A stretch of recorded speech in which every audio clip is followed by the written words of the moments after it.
Ready?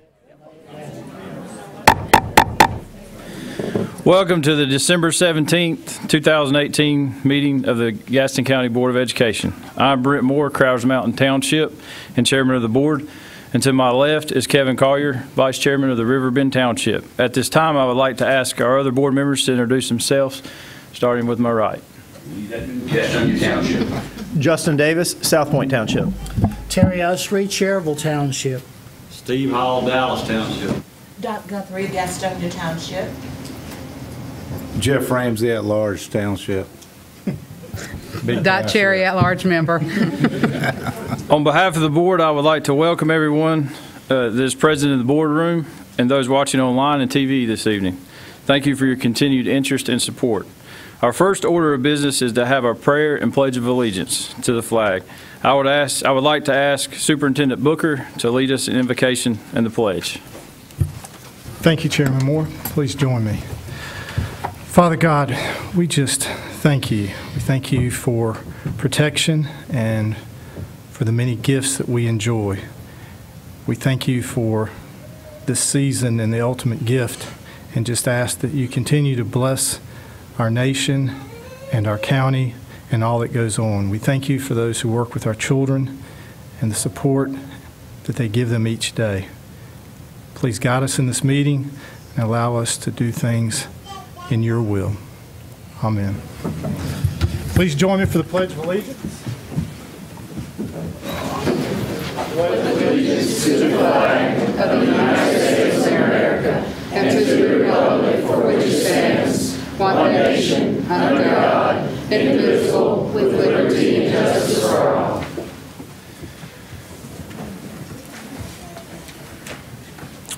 Our next order of business is to adopt the agenda. You have a proposed agenda before you. Do I hear a motion to adopt the agenda as presented?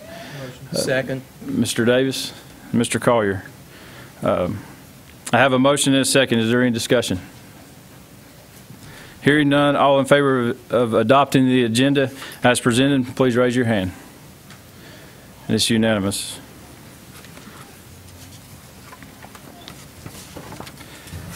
Our next order of business is to hear some good news. I've asked our superintendent, Mr. Booker, to present us with information about good things happening around the school system. Mr. Booker, give us some good news. Thank you, Chairman Moore. Members of the board, we have some really good news. I'd like to ask three young men to come join us up front. Tony Davis, Prince Bima, thank you, and Larry Dowdy.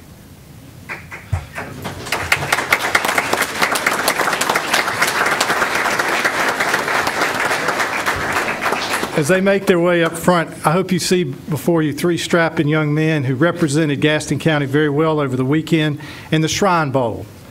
Many of you recognize that the Shrine Bowl is an annual game played between North and South Carolina. This year it was at Wofford College in Spartanburg. Ironically, for only the fifth time in its 82-year history, it ended in a tie. So there was no playoff for that. But what's really important is both of these young men from Hunter Huss represent a lot of records for the Hunter Huskies this year.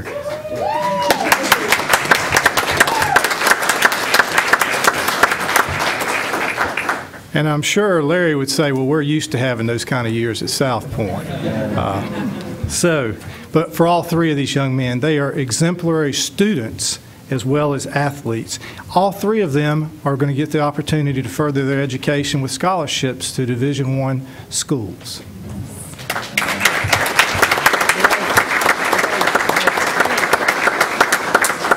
I thought the Gazette did a great job reporting on each of your accomplishments, and I have been honored to watch you participate and see you honored in other ways. I know, Tony, I talked with you one night when you were at an event where they were recognizing some of your fellow students for the being recognized for our nursing program.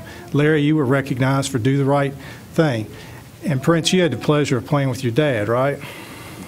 Was your dad a coach out there? He's not? I'm sorry. Got confused. But the important thing is you have done well, and we expect you to do well as you move forward. Ms. Cherry? Well, I got to watch these two play live football, and they were spectacular. And for y'all that don't know, this is the best season that Huss has had since we had playoffs. The last time Huss played that well, I was still at Huss. That's how long ago it was, in 1976, 77 year. So it was an exciting year. Got knocked out in the third round, but they had a wonderful season. All these guys made all conference, and if you know anything about the Shrine Bowl, you really have to be good to make the Shrine Bowl team. So we're extremely proud of y'all.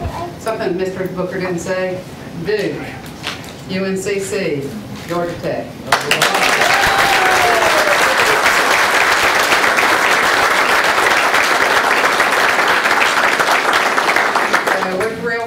We're going to be watching y'all on TV, which is exciting. But on behalf of our board chair, Mr. Moore, on behalf of our superintendent, Mr. Booker, and all my fellow board members, we have this certificate of recognition. We're extremely proud of y'all. We're excited about your next step, and we can't wait to follow you. So I want to present this, and then we're going to take some pictures. Prince Beema, Tony Davis. And we'll get a picture, and then I'm going to ask the coaches and the ADs if they're here, and then we'll see who else is here. You guys squeeze it just a little bit tighter. There you go. Wait. You get it. Getting in this one. This way and smile. All right. I know Coach Gardner's here, Coach McCoy is here. There's your coach here. Coach Hyde, y'all will come up. You want to do it by Is your school? AD here? Let's do them by school. Okay, fine. Well, the Huss may want to have their picture and stuff. I put you here, Mr. Larry. Look good in that I didn't recognize you. You were dressed up. Adam, you told me to dress up. That's why I didn't recognize you. Let's put you here, Mr. Gardner. I'll get South Point.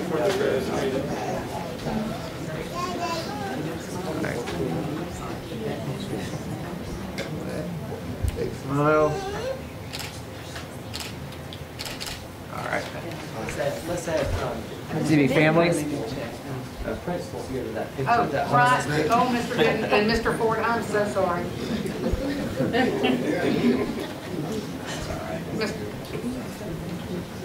I was thinking sports. That's right. So I Playing football. You scoot down just a little bit, Mr. Gardner. All right. You can get me Mr. Bryant. All right. Is Mr. Hyde here tonight? Okay.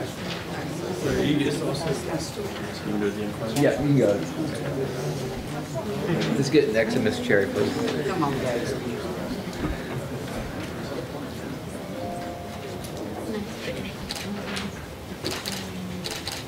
All right, thank you.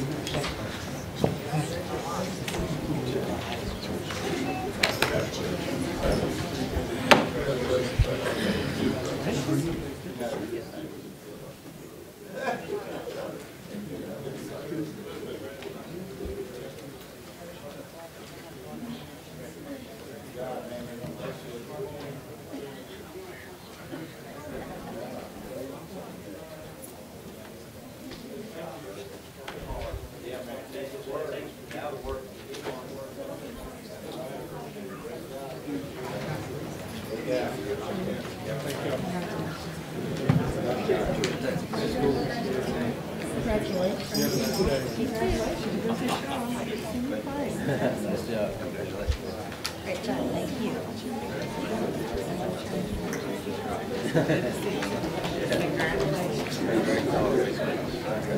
Great job. I'm proud. We have a special guest in the audience we'd like to recognize. Mayor Reed is the mayor of City of Gastonia. Thank you for being here tonight.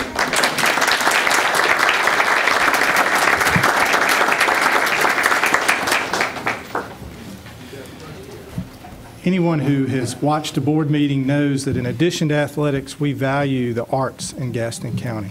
and the contribution that they make to our academic accomplishments every day.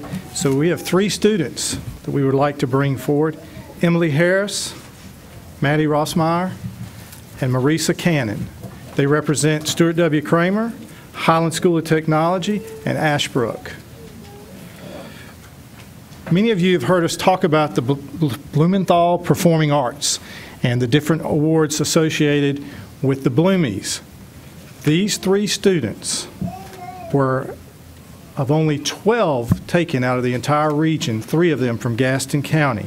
And these 3 were allowed to travel to New York and have an opportunity to attend Broadway shows, go behind the scenes and meet the actors of Broadway shows, and meet others involved in the theater profession, as well as have a good time in New York visiting tourist attractions. Chuck Stowe, who is with us tonight, served as a chaperone for the trip. Also, we have Allison Shaw and Jonathan Buckner, who are theater teachers at Highland and Ashbrook. It takes great leadership for students to accomplish great things, and we appreciate what you do every day, but we wanted to recognize our 3 students for this once-in-a-lifetime opportunity, and want you to know we appreciate you representing Gaston County so well. Mr. Ramsey.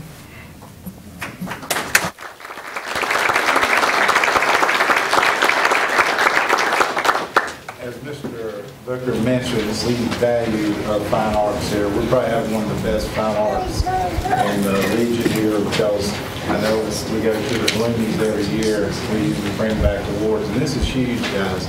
These are magnet schools that do fine arts 24/7, and we still can beat them. And also, I'm not sure if everybody knows, this is Mary Doctor lives in Gaston County. She does all these scholarships for these kids to go to New York to experience the theater arts. And we're proud to have these 3 young ladies representing Highland. Right? Maddie. And Emily from Stuart Kramer. And you're Ashbrook, right? And Marissa. Great job. Good job.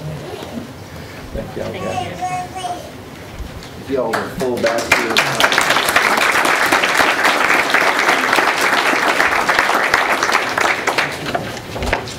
I'll get that redone for you. Thank you.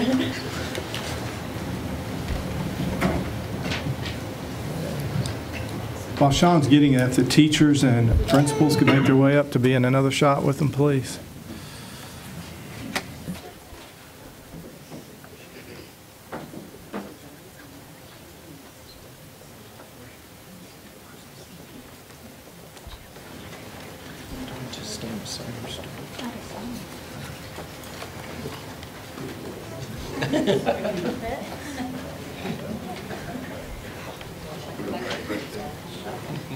Mr. Ramsey, can I put you right there? You go.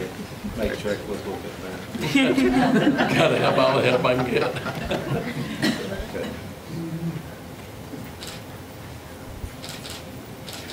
All right. Thank you. Y'all come around the board and congratulations, y'all.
One of the strategic goals that the Board of Education adopted 5 years ago is to make children both career and college ready. And And one of the unique opportunities we offer in Gaston County is our early college.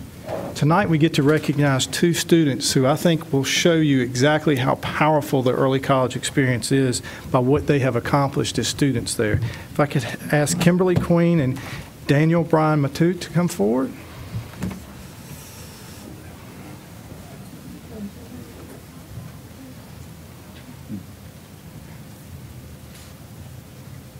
So Kimberly gets to represent by herself. Okay, great. So as you all know, the early college is a partnership between Gaston County Schools and Gaston College.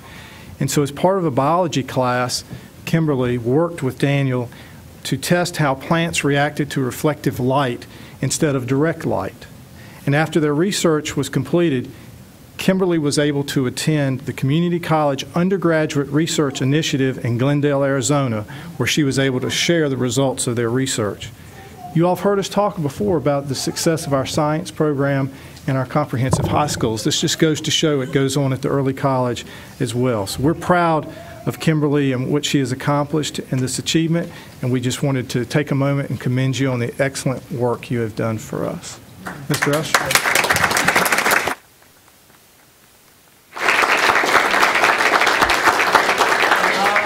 The honor of presenting you with this certificate. And I also have a request. Since we're doing research, we need a research so that we can have a little pill that I can swallow and shrink.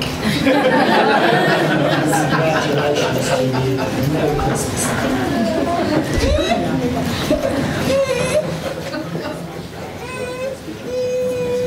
Mr. Allen, if you could come up and join the photo as well. If you will open your certificate and send it backwards.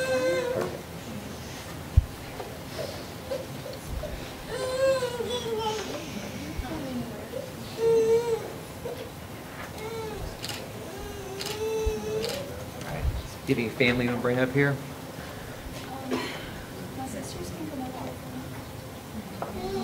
You want a picture?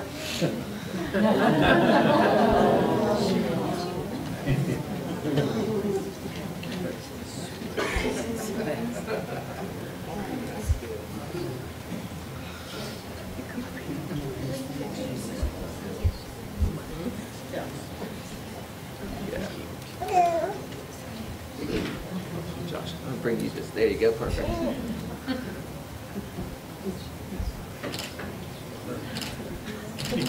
All right, thank you.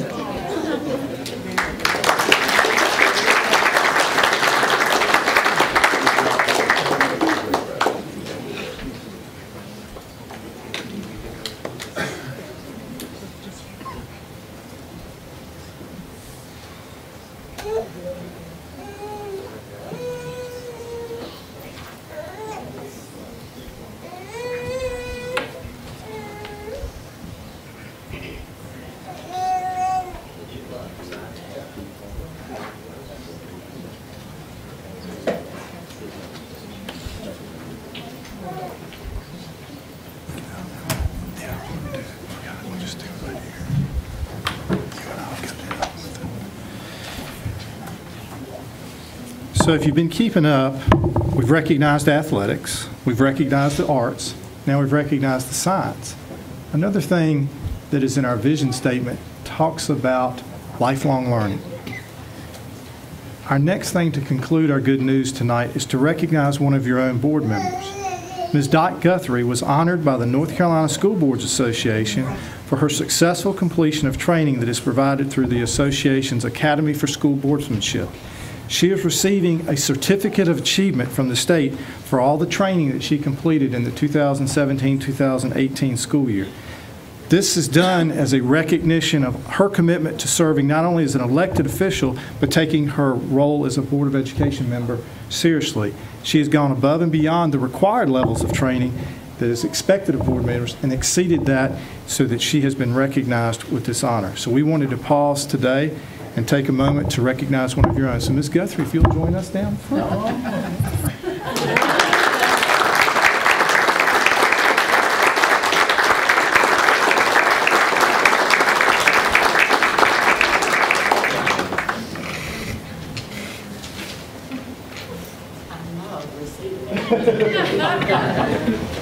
But on behalf of the board and the state of North Carolina, congratulations. Thank you very much.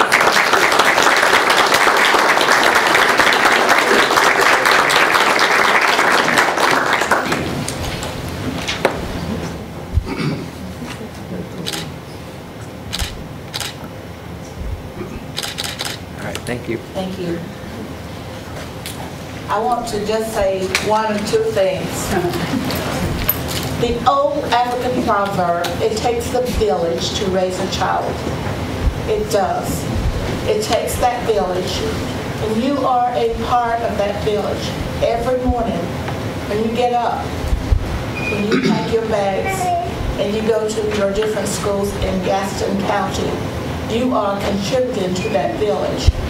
As a member of the board, I do believe that I am held accountable for what I do in support of what you do each and every day in order to enhance the academic process of Gaston County schools. I take the job seriously, and I thank you each and every day for what you do for our children.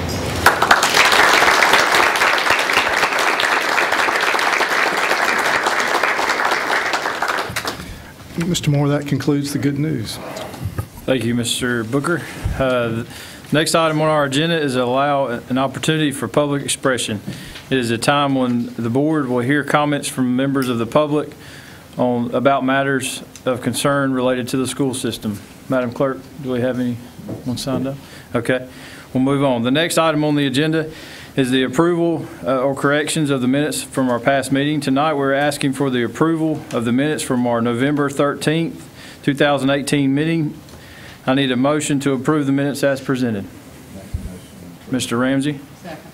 Second, Ms. Cherry. Is there any discussion?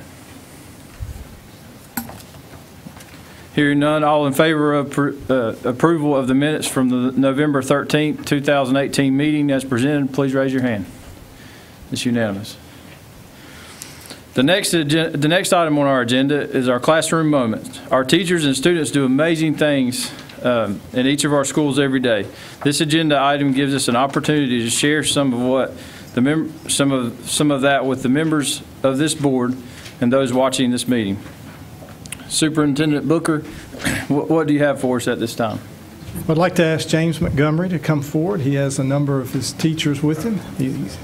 So we'll get to hear from 5 of our leading educators.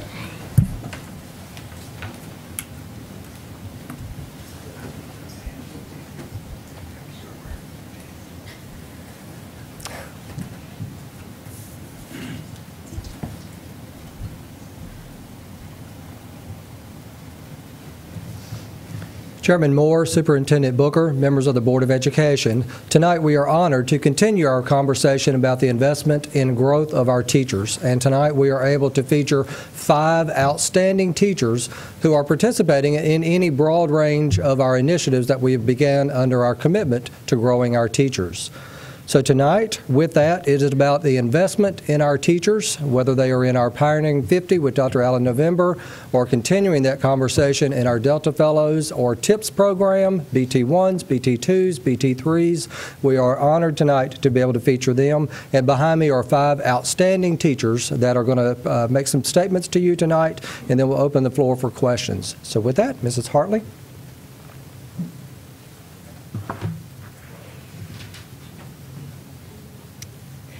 My name is Bethany Hartley, and I'm an ELA teacher at Hunter Huss High School.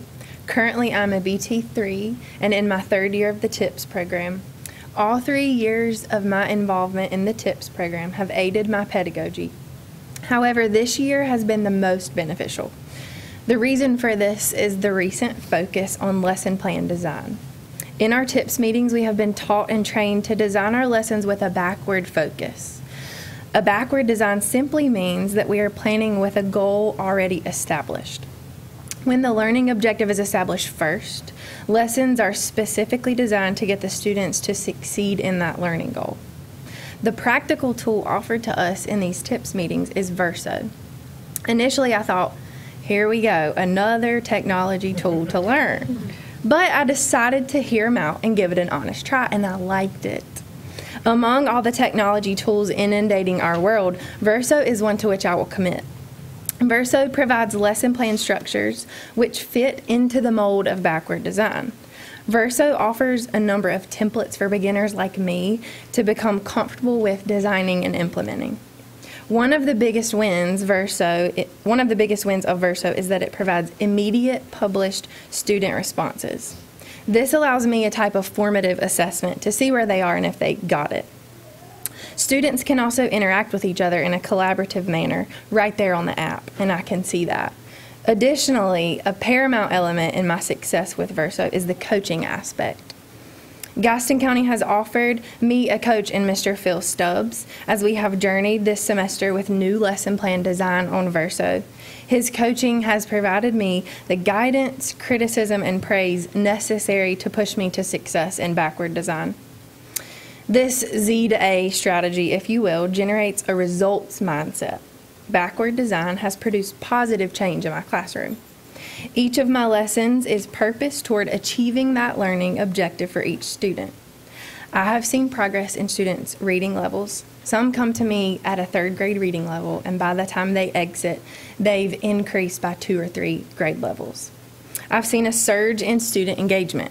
When students know what we're working toward, they know the end goal, they're more motivated when they know the why and the big picture. Lastly, I've seen growth in EOC test scores. When each of your lessons is intentionally designed toward those tested learning objectives, growth occurs. I have had countless students come to me projected to be a level 1 or a level 2, and they wind up scoring a 3 or a 4. While I believe testing does not define a student's value, or a teacher's for that matter, these results do reveal a certain level of success. Thank you.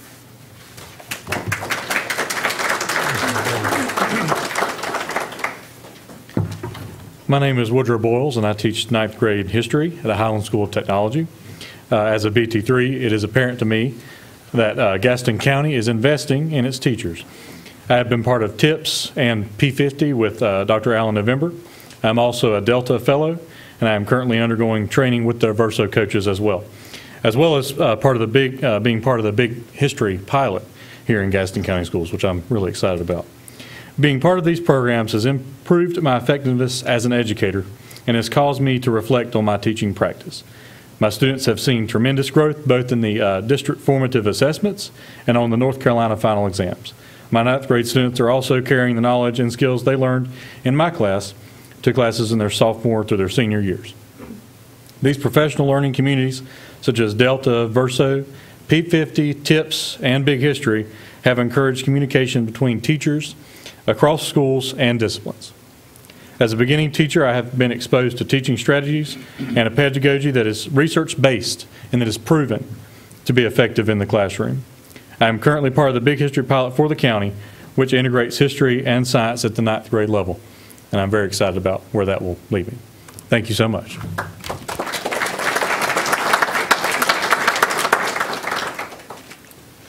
My name is Leah Poplin, and I'm an English teacher at Bessemer City High School.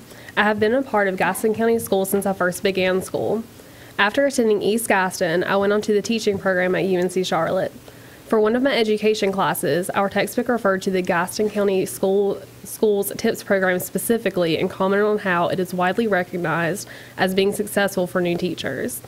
I then requested to stay in Gaston County for my student teaching and was subsequently placed at South Point. I spent a semester in the classroom observing before transitioning into full-time student teaching the second semester.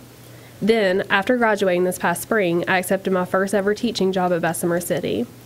While it is widely known that every teacher's first year is difficult, I have felt supported in the TIPS community.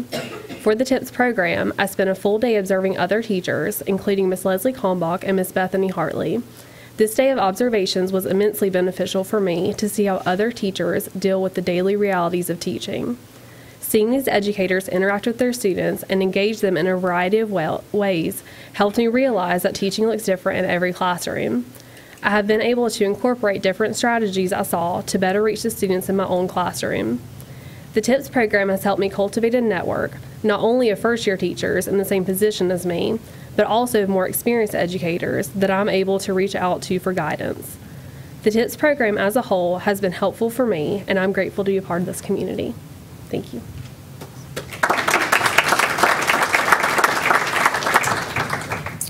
Good afternoon. My name is Erica Baird. I am a third-year teacher at Bessemer City High School. In addition to being a beginning teacher, I am also a lateral entry teacher, as I entered the profession about 11 years after practicing law. So needless to say, support with starting a new profession and being a beginning teacher is of utmost support to me. If you had stepped in my classroom 3 years ago, I can guarantee you would have seen something completely different as if you came to visit me today. And I attribute that to all the support that I've received from Gaston County Schools over the last 3 years. Specifically, I have participated in the P50 training with Dr. Alan November.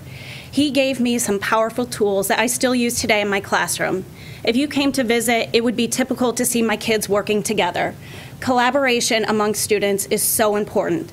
For me to see how much they learn from one another rather than just me lecturing for 40 minutes, 30 minutes is amazing.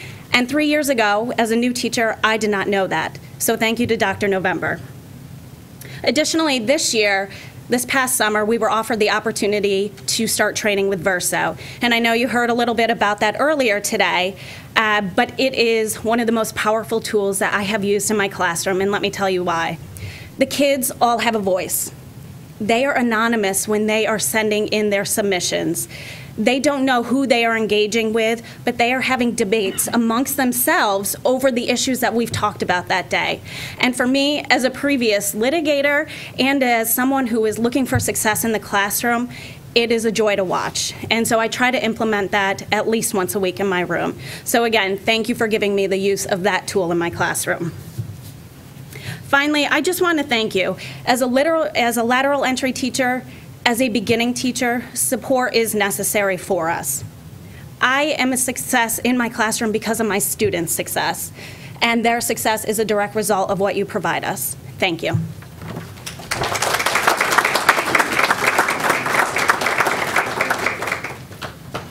Hi, I'm Leslie Kalmbach. I teach senior English at Stuart Kramer High School.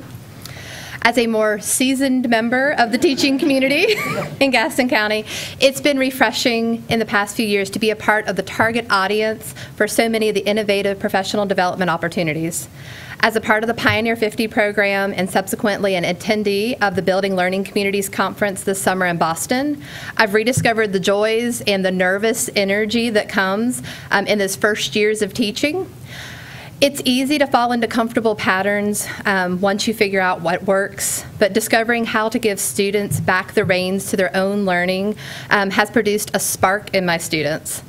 It has always been a struggle for me to justify elaborate projects during my limited class time, especially knowing that many of my seniors are heading off to college and to trade schools, and there's so much I want to get into their brains before they leave me. This summer, during a keynote with Mr. Ted Dentersmith in Boston, all of the recent professional development that I've had clicked. Research, writing, presentation skills, and visual literacy and know-how are necessary to present a TED Talk, and that was my lesson plan. For those of you unfamiliar with TED Talks, the TED is technology, entertainment, and design. While my students gathered their ideas to create their own TED Talk, several of them commented this was a harder kind of presentation to prepare for.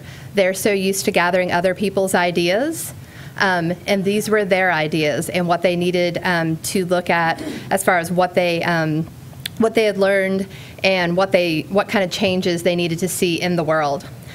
Their talks covered topics such as the need for more physical fitness education and more recess time across all school grades, how to manage screen time on those little devices in their pockets, and what we can do to solve societal problems such as stigmas associated with mental illness. At the beginning of this new project, I was observed by several beginning teachers, including Leah, and what better way for them to learn how to take risks and to engage their students than to watch an old teacher try a new project that she's never done before. The day was a little chaotic as I started my students down this path, and there were multiple times I had to stop and I had to refocus, and I had to solve a problem on the fly with either an individual or the entire group. There were students who couldn't make a decision about what to talk about, and they wanted to talk about things that didn't really matter to them. And it took having those one-on-one conversations with them to get into their ideas, to get into their values, and to really drill down to what mattered to them. And that's the only way to get students to understand that their voice matters in our society. The relationships that I build with my students during these types of projects were a cornerstone of my Delta Fellows application. And it enabled me recently to travel to the National Council of the Teachers of English, their convention in Houston, Texas. I know it sounds like a great time. It was right before Thanksgiving, and there were 1,000 things to do. But I spent 3 days in session from 8 a.m. until almost 6 p.m. My brain was spinning. I was exhausted by the time I got back here. And I'm still working through those notes. But this past week, on Friday, after all of our crazy snow days, I got an opportunity to implement one of those ideas. And I got to do shoulder-to-shoulder conferences with my AP students. We sat down, we read their essays. They read their essays to me. They highlighted their ideas, and we talked about what kind of grade their essay should receive based on the rubric that we're both looking at. I thought it would fail.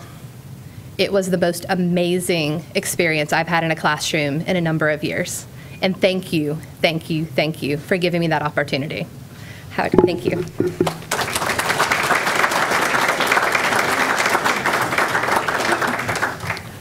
I just want to be in their classrooms.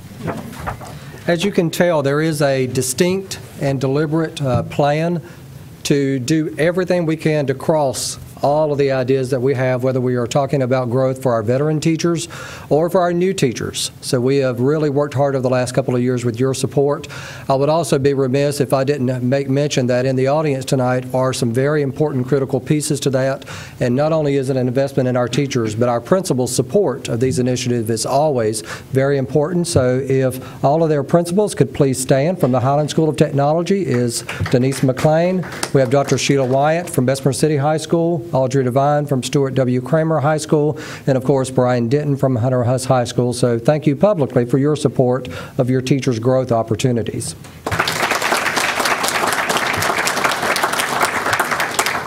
And with that, we'll be more than happy to let the stars of the evening shine and ask questions.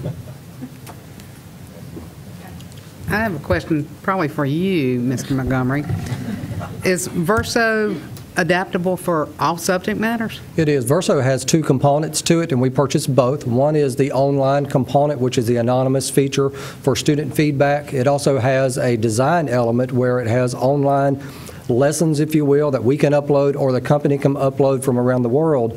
What we are very excited about, including last week, was we also purchased in the contract for Mr. Phil Stubbs from Verso, which is Australian-based, to come out and actually work beside our teachers and coach them, as some of you have witnessed live. We are doing that 4 times throughout the year. We just finished the second for first semester this past week in the midst of the snow and the delays, and he'll be back with us 2 more weeks in the spring and finish out the year as part of coaching that they all referenced as well. Okay, thank you. I just want to make a comment. To see the excitement of each one of you up here talking, that filters down to those students. And I can't imagine how excited I would be if I was a student coming to your class each day when I see the excitement that you have, bringing these students to the 21st century of education. So that's very contagious what you're doing, and it's a great thing you're doing. Thank you. Ms. Guthrie? I just want to say thank you, thank you, thank you. And I want you to know that I am just extremely excited with you, because now you are looking at this backward design or design backwards to make certain that you reach every child in that classroom. And I heard pedagogy. I don't usually hear that word, and I was surprised to hear that word today, but good. And what you said about teaching looks different in every classroom because every child is different. We don't wear the same shoe size anymore, and we appreciate what you're doing and how you are addressing those individual needs to make sure that every child is successful in that classroom. So we appreciate that, and you are acknowledging that you are getting ideas, you are sharing ideas, and that's how we move forward in our schools, when we acknowledge where we are and what we need to do in order to show growth across the district. Thank you so very much for what you're doing.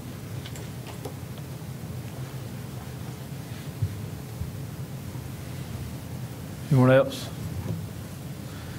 All right. So I guess we could shake their hands. Yeah, come on through. I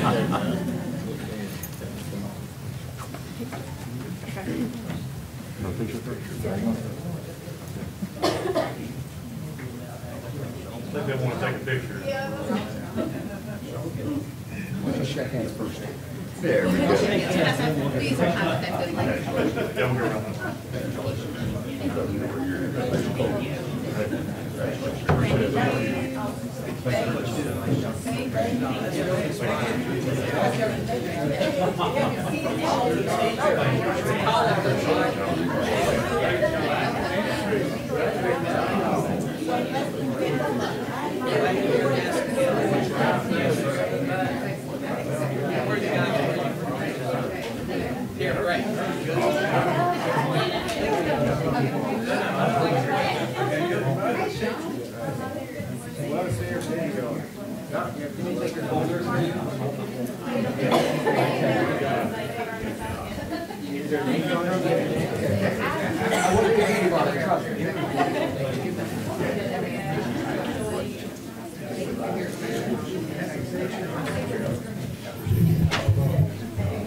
Oh, sorry. It's okay. We're going to get a mother's all.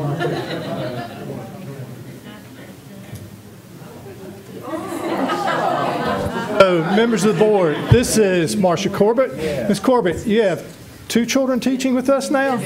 All of us. So we appreciate your contribution to the district as a teacher, but also in providing 2 additional teachers to it. And I'll tell you that Nick's not here because he's assistant coaching basketball, so he's on his way to Clover.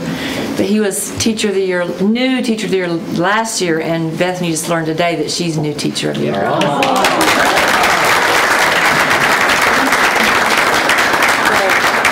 One proud mama. And Marcy, tell them where you went to high school. Hunter Huss. They went to Cherryville. Yeah, the children went to Cherryville, but I went to Hunter Huss. And then when I got tired of driving that Dallas Cherryville Highway, I said, I'm going home. Hunter Huss. Thank you, Mr. Booker and Mr. Montgomery, and to all the teachers who presented today. We appreciate what you do for our students. Next item is Nickels for Neighbors. This is update information, and Mr. Todd Hagan. Thank you, Chairman Moore, Vice Chairman Collier, members of the board, and Superintendent Booker. It is a pleasure to present information to you about our Nickels for Neighbors fundraising campaign. And this is the campaign that we as a school district, we have for helping with our hurricane relief efforts. And this year it was in place to help the people in the eastern part of the state that were affected by Hurricane Florence. The Nickels for Neighbors campaign has been a joint effort of our principals leadership team, and Jessica Steiner, who is the chairman of the principals leadership team, had planned to be here. However, Cramerton is in the soccer championship that was moved to today because of the snow, so she regrets that she is not with us this afternoon. In partnership with the principal's leadership team, the communications department, our 55 schools, and the central office departments have been involved with our Nickels for Neighbors campaign.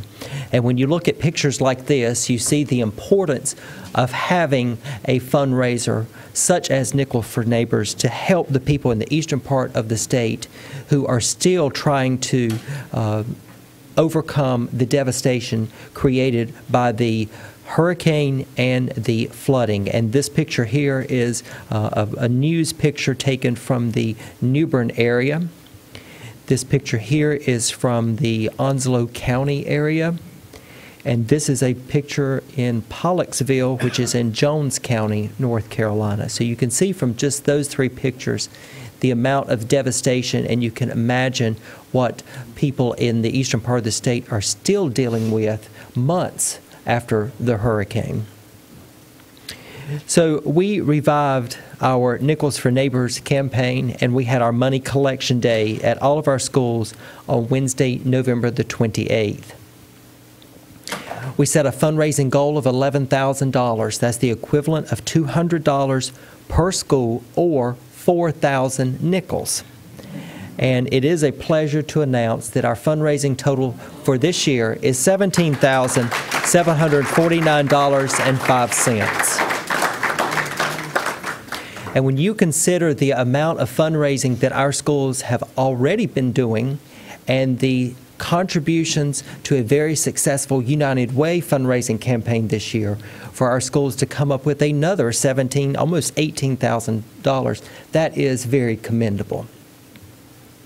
And if you're wondering, the number of nickels in that total, 354,981 nickels.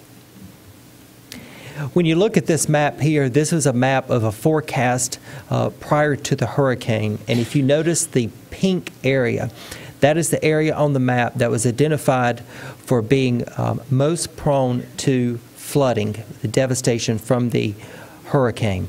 We are looking at counties in that area to be the recipients of the money that our schools have raised. And we have reached out, we've made contact with several of those counties, and will continue to reach out to them to make all of that happen for counties there in that area along the coast.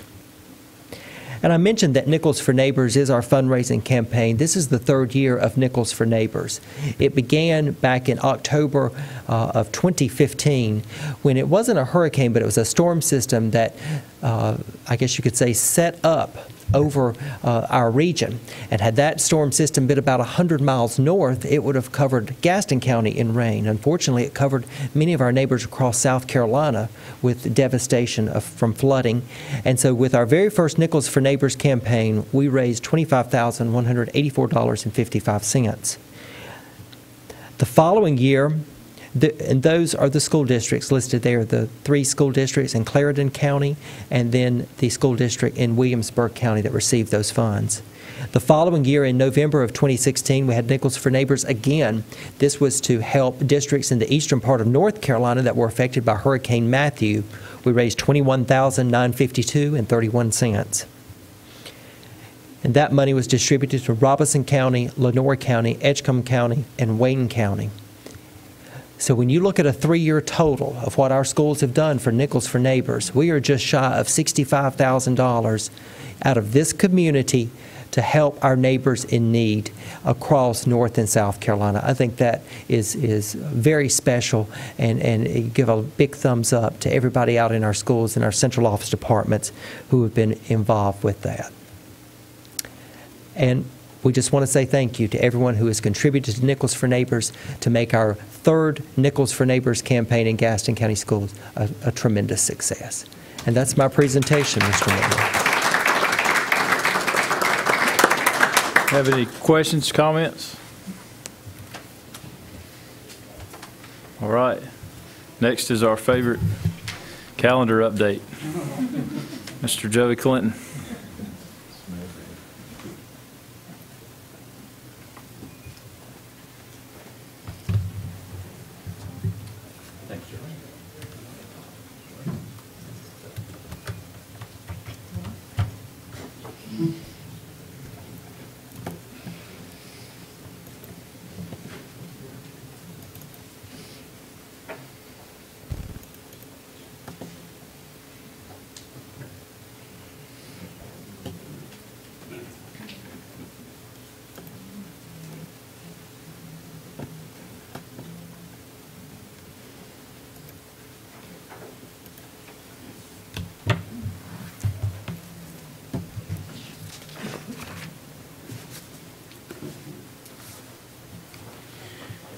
Good afternoon, Chairman Moore, Vice Chairman Collier, Superintendent Booker, and board members. Dr. Smith and I are here tonight to introduce this information, the process associated with creating the 2019-2020 and the 2020-2021 school calendars. And at this time, I'm going to let Dr. Smith go through the presentation piece, and then we will take questions at the end. Dr. Smith. Thank you. Good afternoon.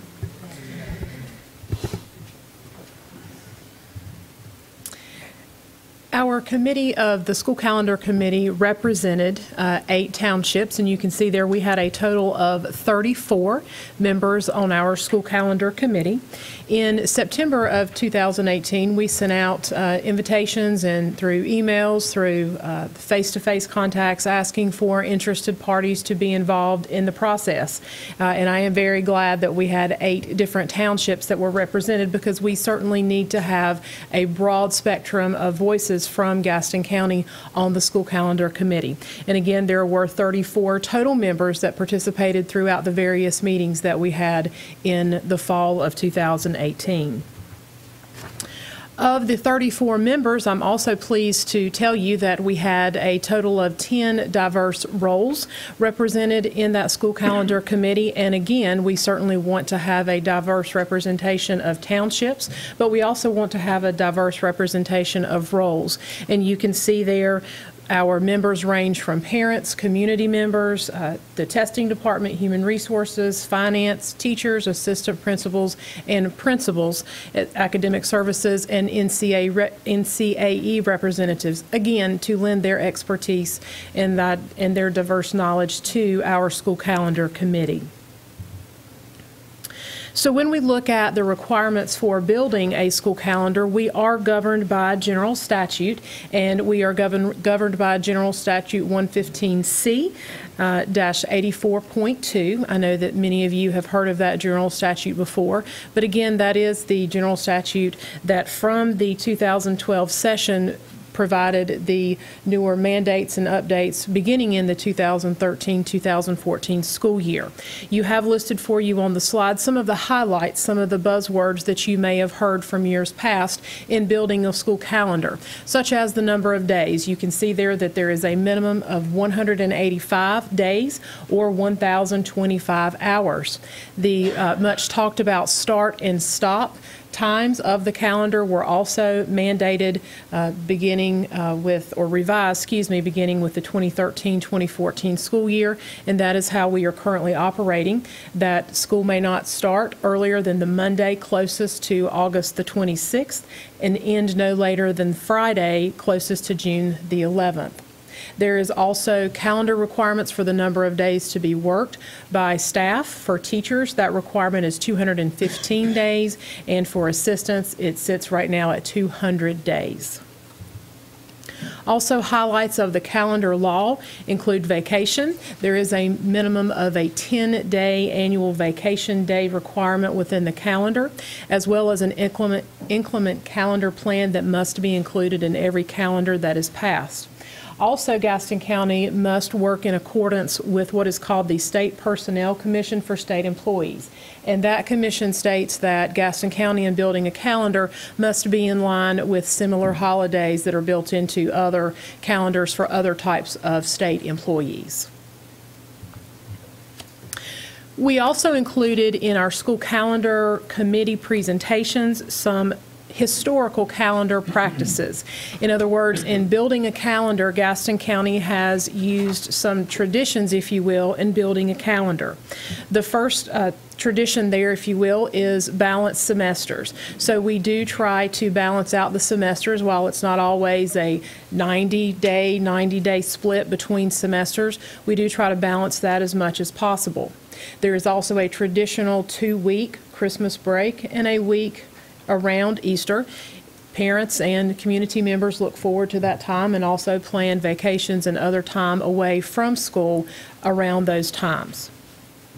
Also, there are scheduled parent conferences. There is usually a fall and a spring conference, as well as an early dismissal time on those days that have historically been built into the calendars. Board members, you will also see in your packet, the first document that you do have is a more extensive look at the history of the calendar law. So if you would like to dive into that at your own, you certainly can, but that goes into more detail in regards to the changes that impacted school calendar creation beginning in the 2013-2014 school year. So as our calendar committee formed, we had a series of 3 meetings throughout the fall semester. Our first meeting was on October the 2nd, and what we did certainly was we went over the school calendar rules, laws, and the guidelines in which we worked under. We also began to work on a consensus for a traditional calendar. Right now, Gaston County Schools works under what is a traditional school calendar. So we worked on a consensus there.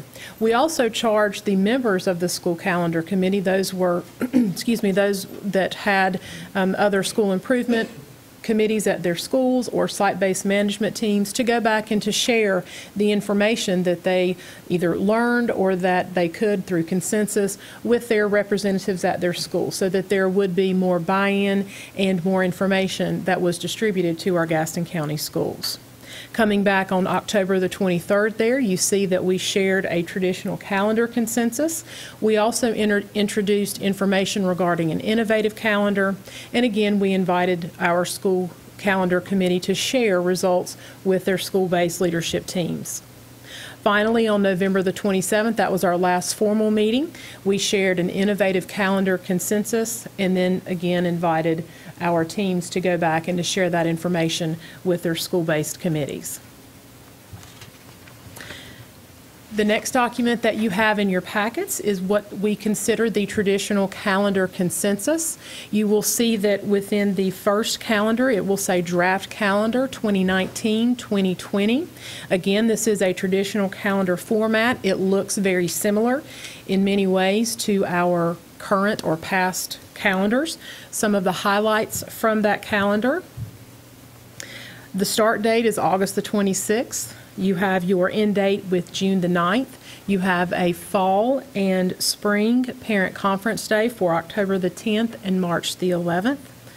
You will also see 6 and 9 week periods, grading periods that are included, as well as an inclement weather plan. There is around a 2-week Christmas break and a week Easter break, and graduation would likely be on Saturday, June the 13th. This calendar also presents a balanced semesters. So again, very similar to what Gaston County has operated under in the past. Moving forward, I promise you it's not the same slide, although it looks very similar.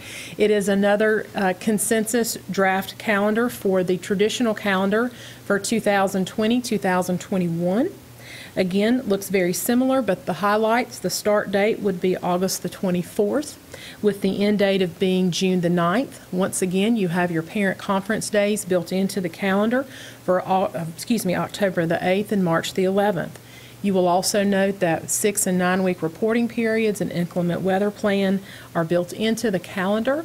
Again, you have a traditional 2-week Christmas break, 1 week Easter break, and graduation would likely occur on Saturday, June the 12th. And again, there are balanced semesters with both fall and with spring.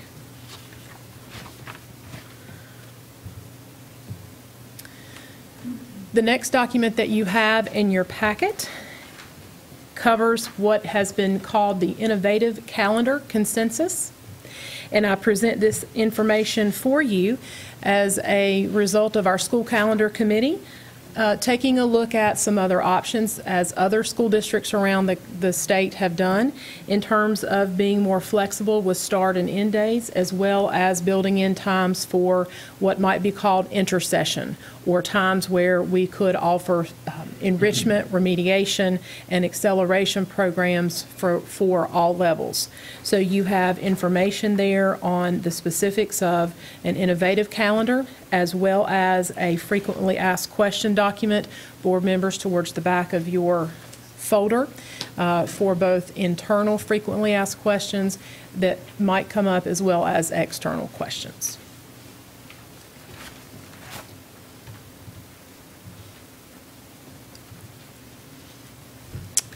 And at this time, any questions? And one thing I would like to add about the innovative piece of the calendar is that, of course, if this school year coming up, some school systems are considering this as a possible solution and means to getting around the start-end date of what's currently out there. However, if it passes through legislation and everybody's okay with it, we will revisit this innovative consensus calendar again next year, just as information.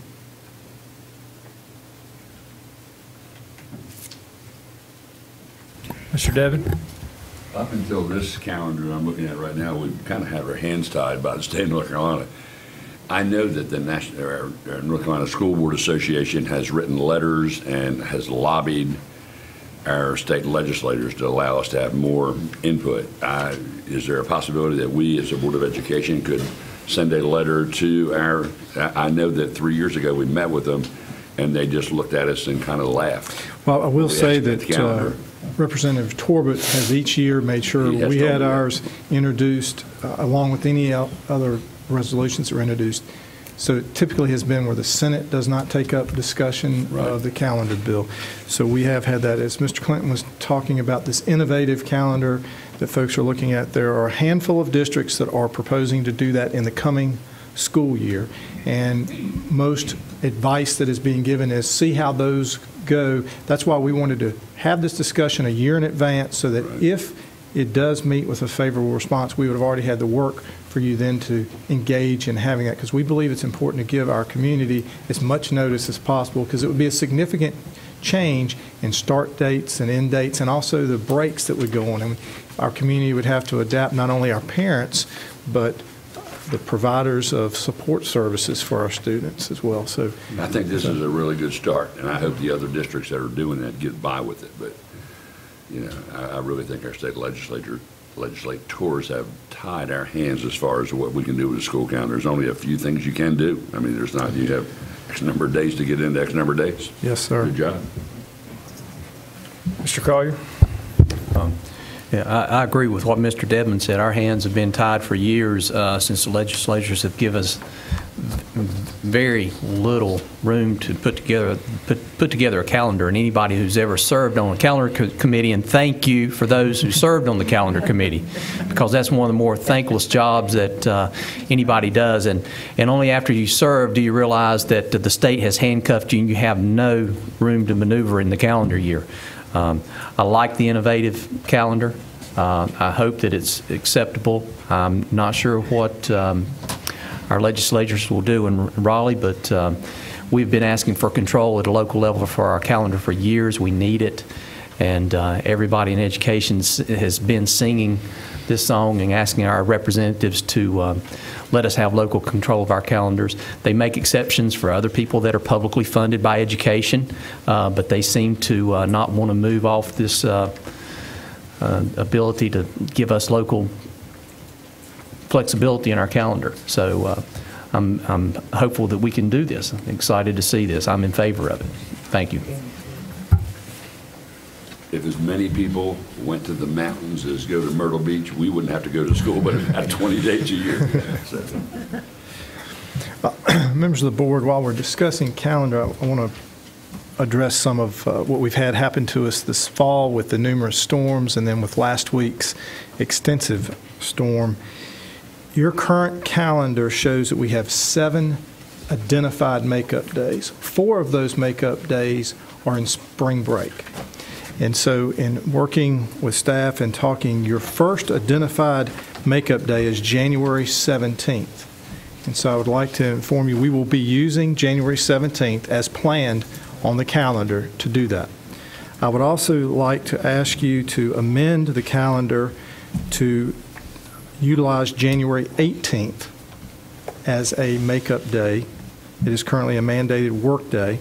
And recognizing that impacts particularly our high schools with the turnaround of semesters and things, we show that we would distribute report cards on the 24th, which is the following Thursday, and that reflects a board policy. So I would also ask in your motion to allow us to use the 18th as a makeup day, that you would allow us to distribute report cards as late as Thursday the 31st, to give our high schools time to work through this shorter period. So the 17th is by the calendar you had approved, but I would ask that we utilize the 18th as a makeup day. So that would mean our students would be going to school on the 17th and 18th, and those are full days of school. Mr. Collier. Mr. Chair, I'd like to make a motion to amend our current calendar to use January 18th, 2019 as a makeup day, and to allow the district to distribute report cards on the 31st, no later than the 31st. 17th and 18th. Yes. The 17th is already on the calendar. That's correct. We're going to amend to add the 18th. Second. Mr. Collier made the motion. Ms. Cherry, second. Any questions, discussion? All in favor? And it's carried, unanimous. Thank you for that, and I'll just, for those viewing, remind that the next day would be on February the 18th. So we're hoping to, that is a period of time, January and February, where we've historically struggled with days. And then the next makeup day is March the 8th. So we only have one day in each of those months, and that's why you see us working so hard to have school when it's all possible. But I also want to thank the community for their support. Last week it was very difficult with the thawing that would go on and then the freezing. Hats off to our emergency management people and all the work they do. That includes our folks out in ambulances, meeting calls and doing it, but for us, the county police and their willingness to ride roads and give us up-to-date reports and support what we need. So it takes a team to decide what to do, and we were very conservative going into Thursday, because Thursday was the day that was really a borderline day, but we felt like it was important to err on the side of safety.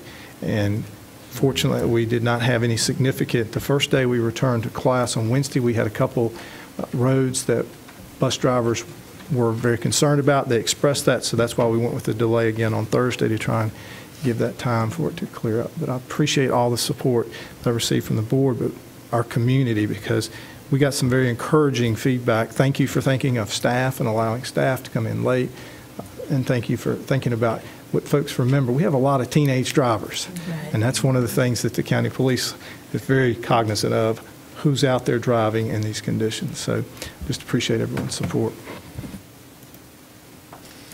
All right, thank you, Mr. Clinton. Oh, I've got one question about yes, that ma'am. calendar. On the 19th, 20th, on the makeup days, you've gone back into December, which I think is smart, and I don't know if you could do it, but on the 2021, you didn't indicate we don't start until January again, which was our problem this year. Is there not an opportunity? Ms. Cherry, that's why these are in draft form, and so folks will. We did, in discussions when Mr. Clinton was presenting this to leadership, the 21st was looked at as a day to consider on that calendar. I mean, in light of yes, ma'am. that type of stuff. Yep. We agree. Any more questions? Thank you, Mr. Clinton. Thank you. Dr. Lee Smith. Next on the agenda is our comprehensive annual financial report, and this is an action item. We have Mr. Gary Hoskins and Mr. Beckford. Good evening, Chairman Moore, Vice Chairman Collier, members of the board, Superintendent Booker. I'm proud to present the comprehensive annual financial report, affectionately known as the CAFR, for the fiscal year ended June 30, 2018. I would like to point out that our CAFR has received the Certificate of Excellence in Reporting by both the Government Finance Officers Association and the Association of School Business Officials International each year since 1993 and 1997, respectively. And we will be submitting this one for review as well. Also, I'd like to have a special thanks to the Finance Department that helped put this together, especially Delane Loftus, who helped to assemble this, and also Mr. Beckford, who helped to keep our financial statements during the year. These financial statements were audited by the firm Anderson, Smith & Wyke, They do over 50 LEA audits every year in North Carolina, and there's about 115 LEAs, so they do almost half of all the school districts in the state of North Carolina. We're very fortunate to have Vince Quinn, who's been doing our audit for about 20 years. Mr. Quinn lives here in Gaston County. He graduated from Hunter Huss. His children went to Gaston County schools, and his wife works with the school district. So we're very fortunate to have him here to present to you the comprehensive annual financial report. Thank you, Board. I appreciate you letting me be here this evening to point out just a couple items within this financial statement. The first two items I was going to point out, Gary has already pointed out, and that's the certificates of excellence that you received on pages 16 and 17 in the introductory section. That's a great thing to have that for those many years from 1993 and 1997. And I will say, as Gary said, we audit about 50 school units throughout the state. Not all do CAFRs, but of the ones that do, by far this is the best looking CAFR, has great information in it, and I would like to just give them kudos for that also. So I just have a couple quick comments. Page 1, which is behind the introductory section, behind the financial section tab, that is our opinion on the financial statements. And we take 2 pages to basically say that we believe the financial information in this financial statement is correct. So that is the short version of that statement. We have no findings related to the actual financial statements. If we turn to page 16, page 16 is the balance sheet for the school system, for the fund statements. And I always just like to point out in that very first column, in the general column, the fund balance amount there. The total fund balance is approximately $5.1 million. That went down in this particular fiscal year about $470,000 from the previous year. The unassigned fund balance is $4.3 million there in that unassigned column there. That is approximately 1.6% of your expenditures for the year. The previous year's unassigned fund balance was $3.7 million, which was 1.3%. In the 2016 year, that percentage was 1.7%. So the percentages staying fairly consistent over the years, even though it may be a little bit on the lower side. If we could turn to page 23. Page 23 is the statement of changes in fund balance for the proprietary fund, which in your proprietary fund is the child nutrition program. And you can see there for the year, the change in net position, about 5th line up from the bottom, was $245,000 positive for the year. There was 2 new pronouncements that the school board had to adopt during this year, and if that had a negative impact on the child nutrition the way it is shown, if we would have had apples to apples in the previous year in 2017, we've been presenting the same way, your fund balance, that increase would have been $634,000 versus $546,000 in the previous year. So another good year for the child nutrition program. You usually like to have that to break about even. In a program that big, that's considered about break even. And Mr. Quinn, I know that throughout the last several years across the state of North Carolina, one of the concerns has been the ongoing operations of school nutrition. So we would be in the small group who's maintained a positive income sheet.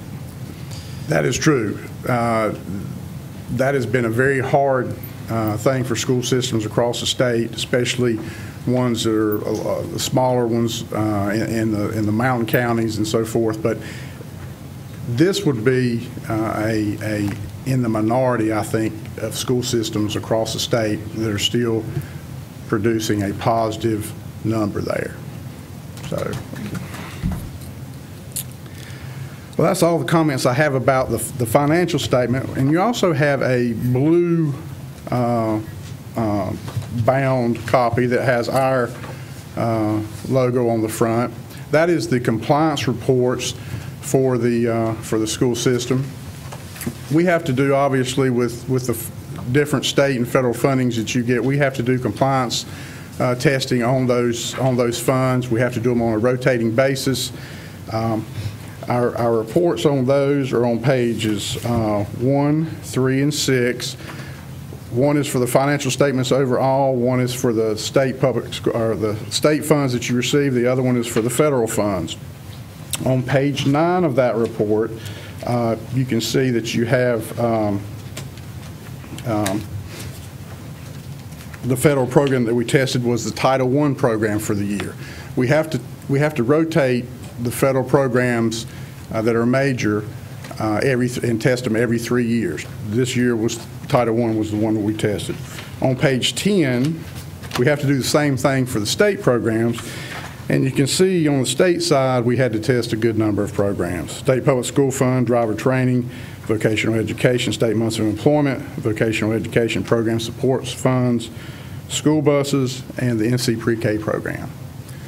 So with all those programs we tested, we did have one compliance finding. In the State Public School Fund, you have a number of allotted months that you can pay. The school system was over in small amounts for certain areas of those months of employment. And the school system recorded accounts payable back to the state and refunded that money after the end of the year. And there's no penalty from the state for that occurring, correct? We're just ensuring that we spend all that we receive. That's exactly. There is no penalty.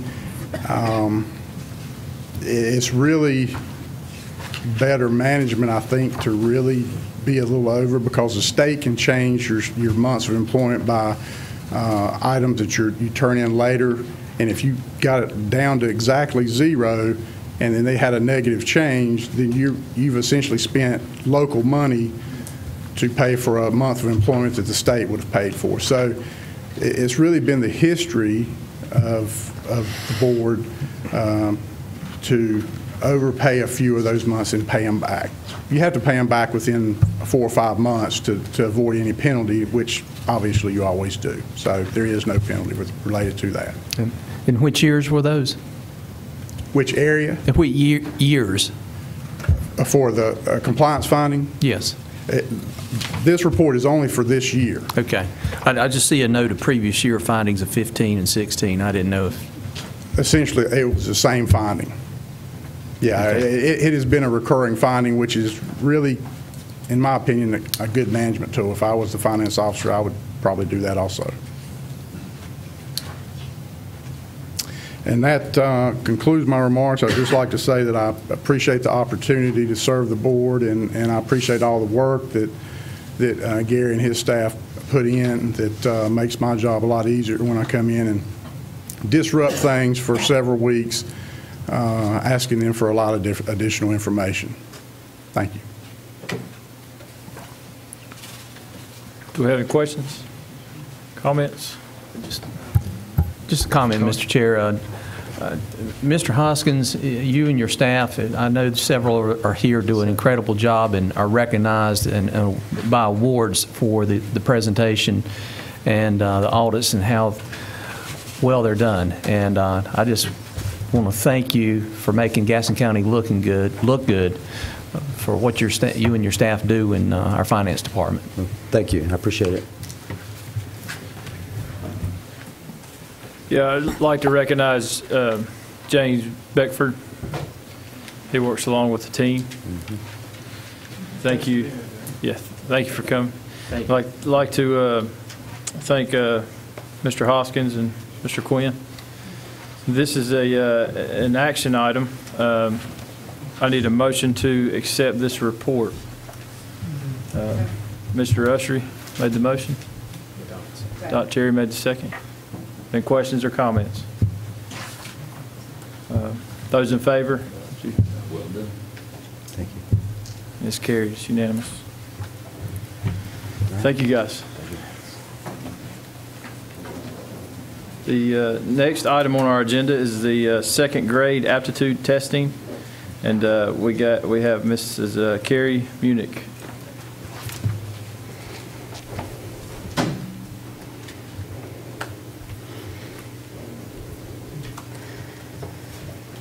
All right. Chairman Moore, Superintendent Booker, and members of the board, we're really excited to be here with you tonight, and I wanted to take a minute to introduce the two ladies behind me.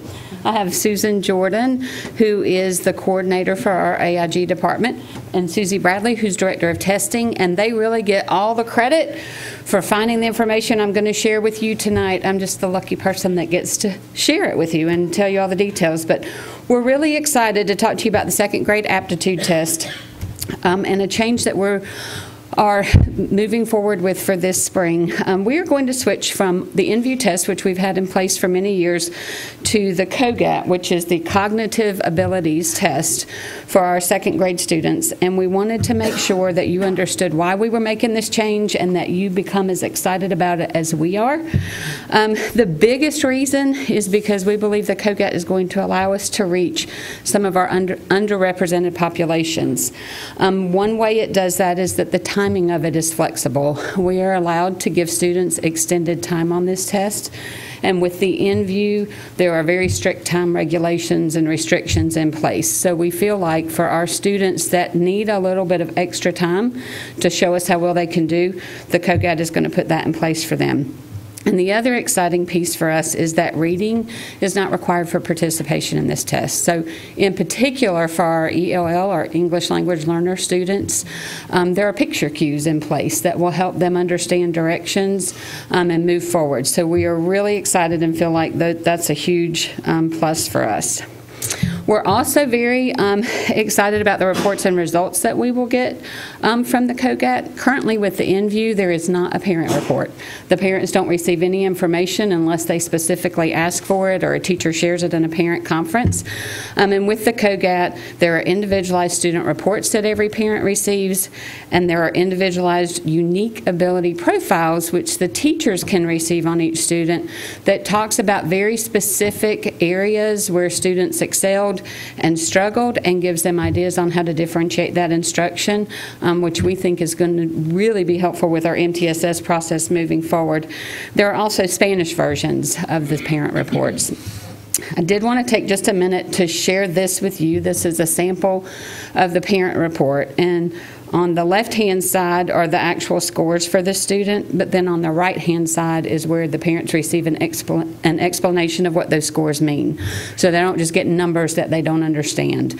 So we're really excited that we're going to be able to share that with our parents. We are also excited about some of the logistics. The InView is given in one 90-minute session, and for a second grader, that's a really long time to sit and take a test, and so we know we're not getting the best out of them. And with the COGAT, we're allowed, or we give it in 3 shorter mini sessions over 3 days. It's 3 30-minute sessions so that we can really work strategically to get their best performance. It's a fully guided administration by a teacher. With the InView, the directions are provided at the beginning of the test, and then we just say, take the test. And the students have to kind of navigate their way through the rest of it. And with the COGAT, the teacher guides them through each section, through each problem, and really helps them understand what they're supposed to do with the test. And if you've ever taken an aptitude test, they're a little bit different. And sometimes the directions are a little bit tricky in what exactly you're being asked to do, so that teacher guidance throughout will be really helpful.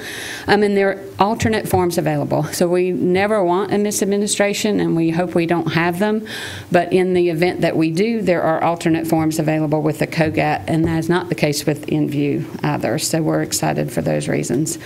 Some other considerations: cost is very comparable to the InView that we've been giving for many years. This test was normed in 2017, and the InView was last normed in 2011, so we're excited that we will have updated norms.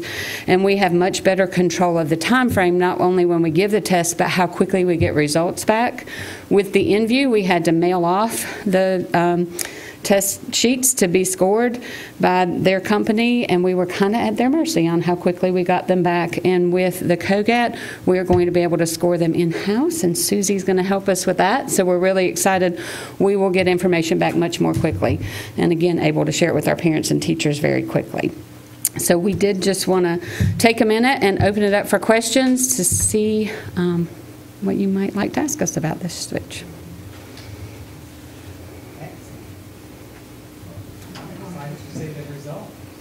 Me too. I'm really excited to see the results, and I think what this is really going to help us do is that roughly 500 students that we have in our Composer program, we're hoping that those are going to be the students that we see actually placed into AIG, and then we'll have that next tier that we can serve through the Composer program. So I think it is exciting. Who's in charge of grading this test? I mean, it will be scored through our testing department. It'll be scanned and scored there.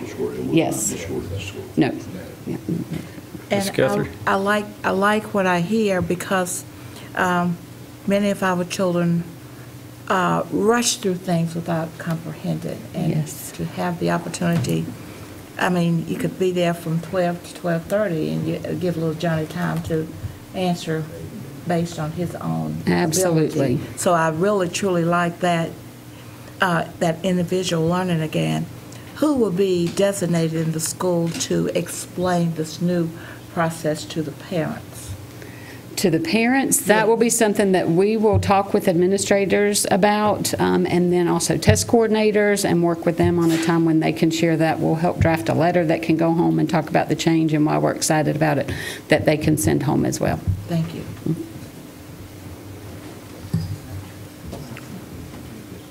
Anyone else? All right. All right, thank you. Thank you, ladies. That was just an information item.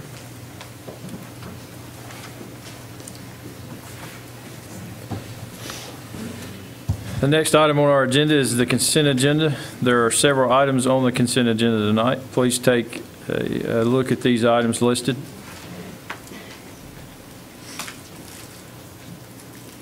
Mr. Chairman, I move that we accept the consent agenda. Okay. Second. Second.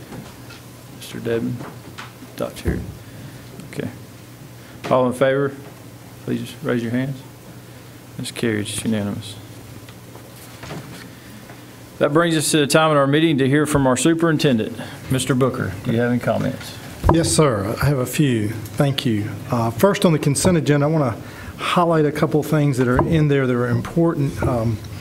Item F, the award for RFP for computers and peripherals, that is a reflection of some of the federal guidelines that have been instituted. And you saw when Mr. Quinn was here, he talked about auditing our Title I program. We receive a substantial amount of money in Title I, and to make sure we weren't out of compliance there, we've done a comprehensive RFP for all of our computer purchases. So when you see a school doing a fundraiser for computers, they will fall underneath this RFP, and Ms. Matson and her team led that.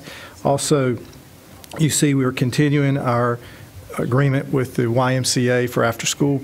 It's several of our sites. That was a work between Dr. Balknight and Mr. Hoskins with the leadership at the Y. It continues to add some support to our faculty as they are members of the Y. They get a discounted rate as part of that. And the other significant ones are just ongoing, the web filtering. You all know how important it is to filter, so that's just a renewal of that contract. This morning had a great morning getting to be out in our schools. We recognized the 5 finalists for Teacher of the Year for the May Awards of Excellence. And so I was able to visit Hunter Huss High School and recognize Molly Tesner. Then we were at Warlick Academy to recognize Logan Lovelace. We went to South Point High School and met with Cody Cubbs. Went to Stuart W. Kramer High School and met with Victoria Kaiser. And then we also met with McAdenville Elementary with Bobby Neely. So those are your 5 finalists for Teacher of the Year that will be recognized in May. So that was exciting to watch their excitement. Todd talked about the Nichols for Neighbors. I hope you recognize that as a neat program. And while the number is impressive, recognize many of our schools had already done smaller drives like water drives or clothing drives. So that money is in addition to all that it went on. And it is a privilege to be able to be around other superintendents and have them talking about the care and nurture that is evident in our district. You have heard us talking about teachers and needing teachers and having vacancies. We had an excellent job fair this past Friday. 37 folks attended, but what was most important was we were able to secure 6 people under contract, 3 of whom are math teachers. Yes, which was excellent. 2 of the math teachers will begin in January, and the other, when they complete, will begin in August. So that's a tribute to Mr. Clinton and his group for working. That brings the number to 19 of early contracts that we have awarded.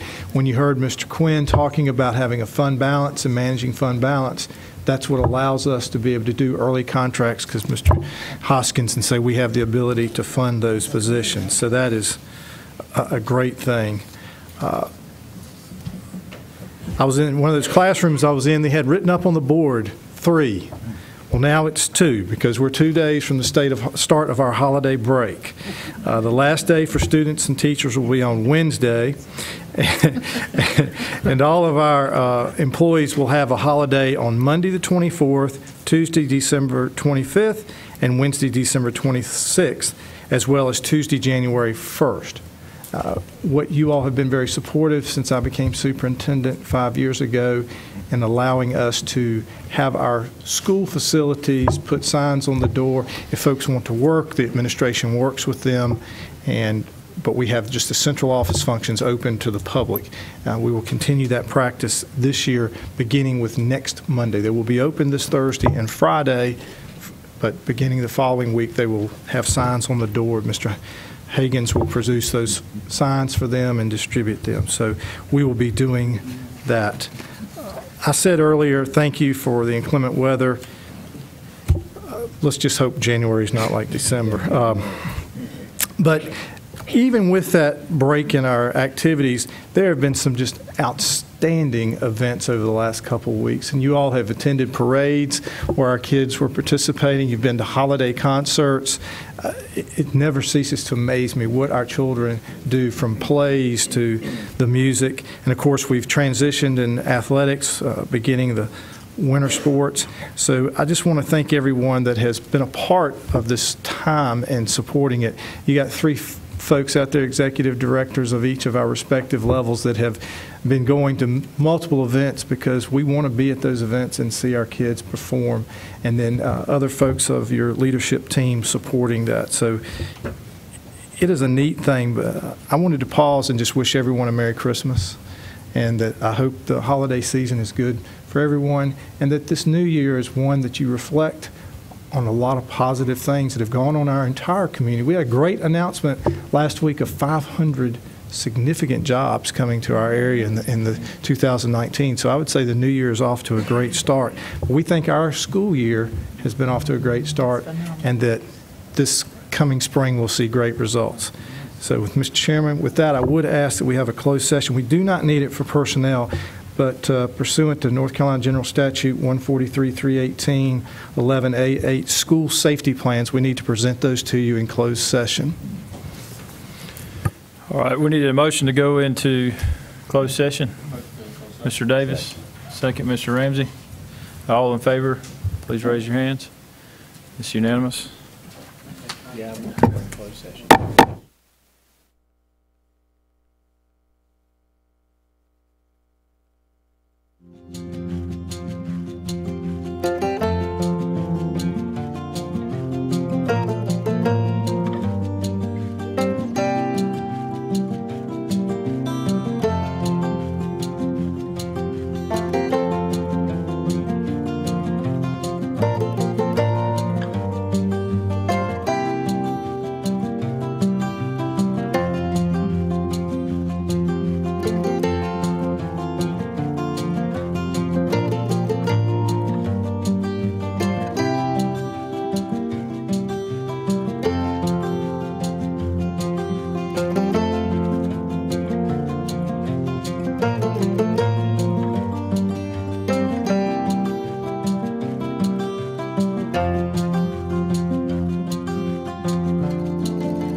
you for your time and attention. We look forward to our next meeting, which will likely be our board retreat.